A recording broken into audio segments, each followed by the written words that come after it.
Aqui a nossa ementa, né? Eu falava com vocês no final do último vídeo que nós vamos tratar sobre intervenção de terceiros, certo? Dentro dessa intervenção de terceiros, nós já falamos da assistência, denunciação da lide, chamamento ao processo, né?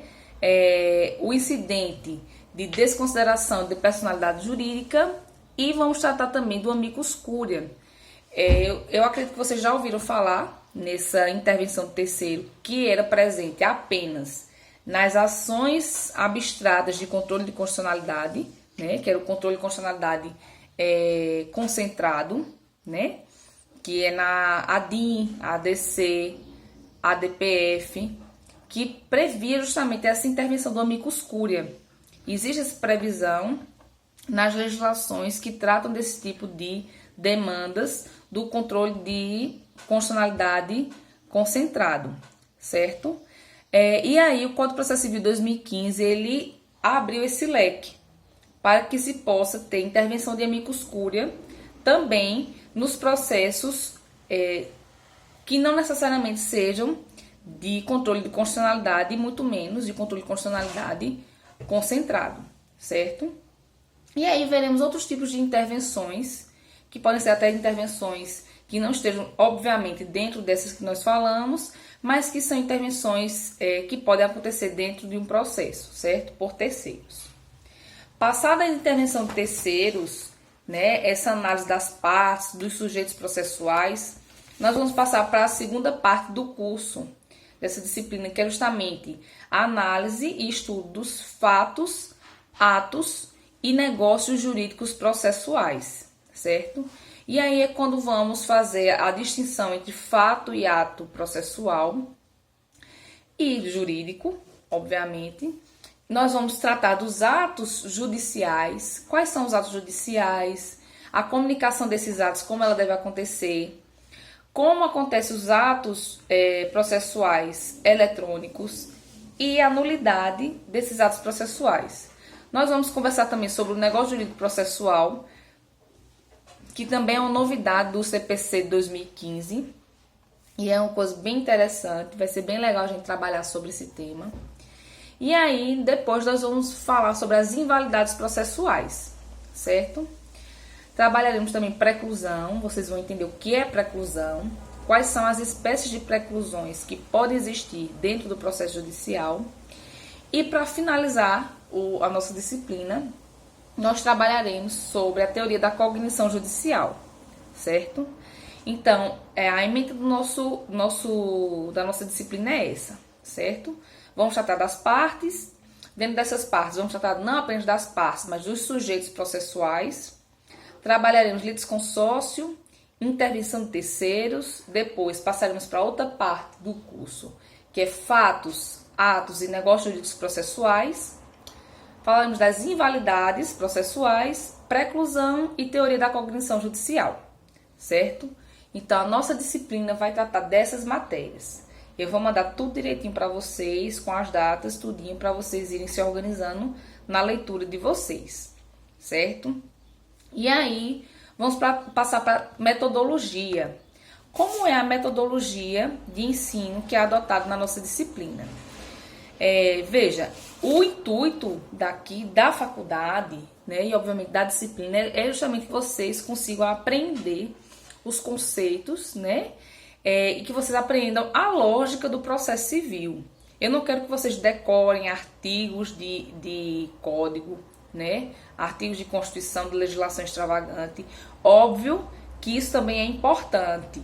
É importante vocês terem conhecimento do que diz a lei, do que diz a Constituição, né? Vocês terem, vocês se particularizarem com o Código de Processo Civil, para vocês saberem efetivamente onde é que está determinado assunto dentro do Código. Nós vamos trabalhar, obviamente, o Código de Processo Civil, nós vamos ler artigos do Código, vou pedir para que vocês leiam em casa, e esporadicamente nós vamos fazer a leitura de alguns artigos durante as aulas expositivas, certo? Isso é importante também para as provas de OAB e principalmente provas de concurso, né? Porque as provas, quando elas são objetivas, em grande parte, elas pedem informações que estão na letra da lei, né? E também quando você passar para uma segunda fase de um concurso de procuradoria, de magistratura, enfim, desses concursos, você precisa, para você ganhar tempo, você precisa saber onde é que estão os temas dentro de um código, certo? Então, a leitura do código é importante, o folhear do código é importante, certo?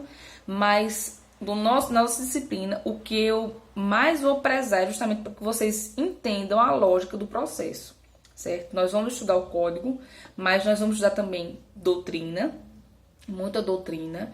Eu passo para vocês algumas bibliografias para que vocês leiam também a doutrina, porque nem tudo está na legislação, né? A doutrina ela complementa muita coisa do que é a letra da lei, às vezes nos omite. Então, nós vamos estudar também a parte doutrinária dos institutos e também a parte jurisprudencial.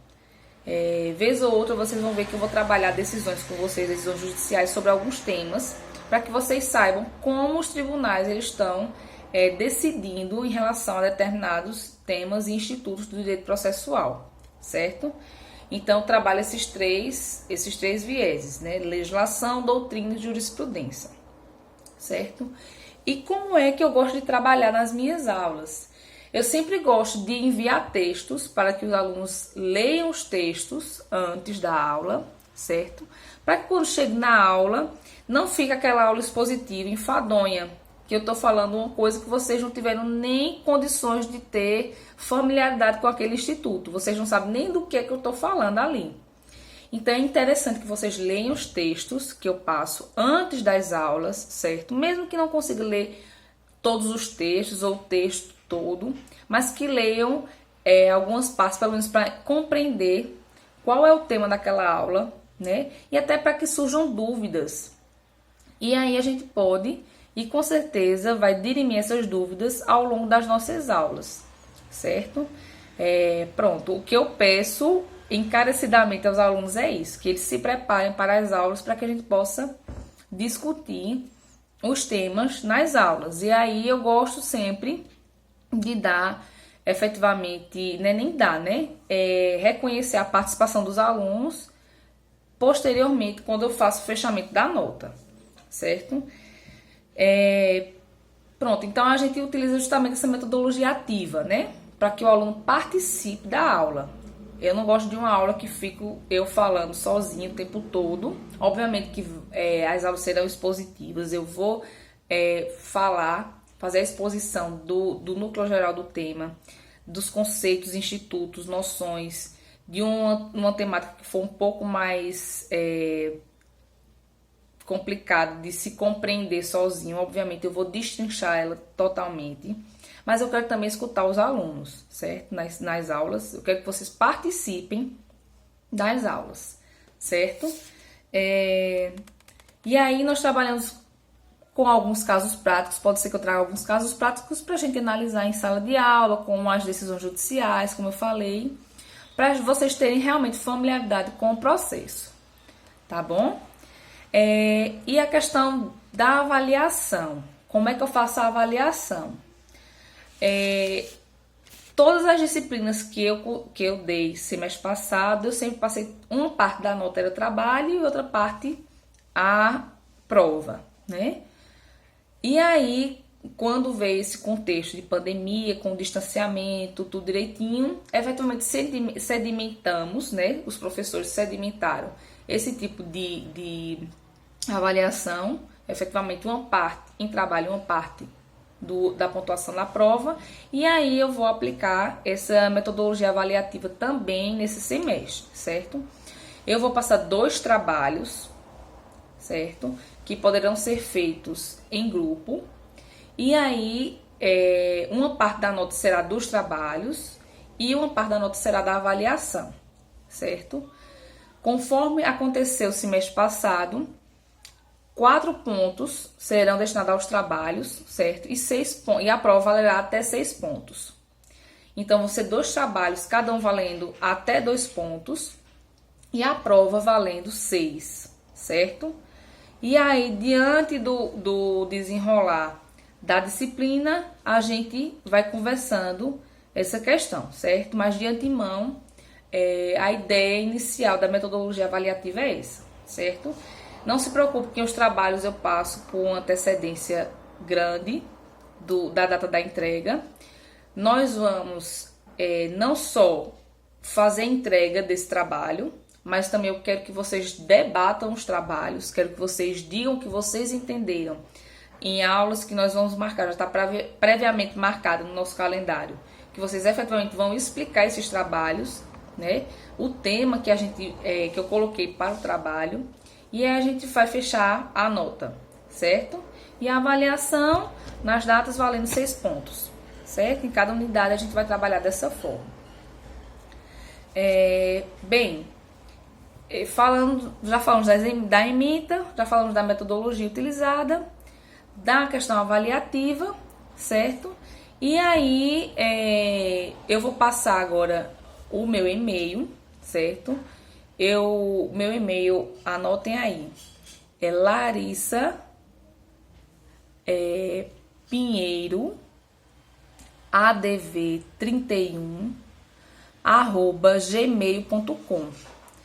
Eu ainda não criei um e-mail específico para a turma de Direito Processual Civil 1. Então, eu peço que o representante de turma, ele envie um e-mail para esse e-mail que eu passei agora, certo? Para se apresentar, dizer que é o representante da turma, passar o e-mail, contato de WhatsApp. E aí eu vou criar o e-mail da turma e repasso para esse representante, tá certo?